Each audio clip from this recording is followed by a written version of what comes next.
Meghan, the Duchess of Sussex's decision to skip the coronation next month is yet another misstep in a long line of missteps from the Duchess, PR expert Edward James claimed. The reputational management expert told Express.co.uk opting out of King Charles I's coronation could be interpreted as the Duchess snubbing attempts to bring the Sussexes back into the royal fold.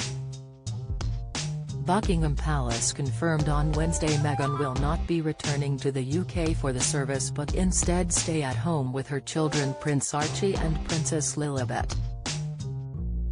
The Duke of Sussex will however be at Westminster Abbey alongside other senior members of the royal family to see Charles III being officially crowned.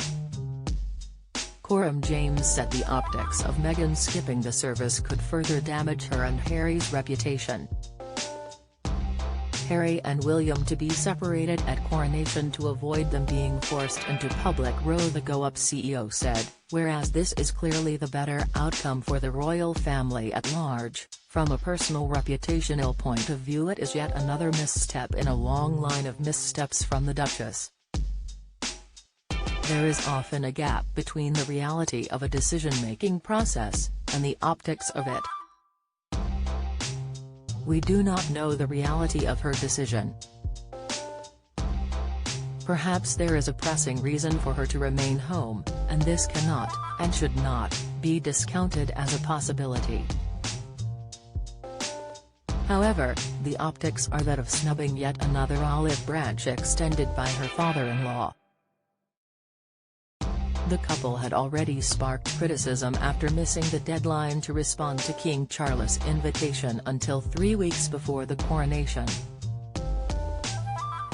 The PR expert argued the Duchess had emerged the loser of the ongoing battle for public opinion support after her strategy backfired on the Sussexes. He continued, "So far, there has been a clear winner and a clear loser in the PR war between the royals and the Sussexes. And Meghan has come out the loser. Her reputation building was based on the premise that the public would empathize with her as a victim, and wag their fingers at the royal family, the perpetrators. She needed to be able to take the public on this journey with her. However, it has backfired and, for the majority of people, the two opposing crisis management strategies employed by the two sides has led to Meghan looking like the perpetrator and the royal family looking like the victims." Since stepping down from their royal roles in 2020, Harry and Meghan have repeatedly accused the royal family of failing to support them as they struggled with growing public pressure.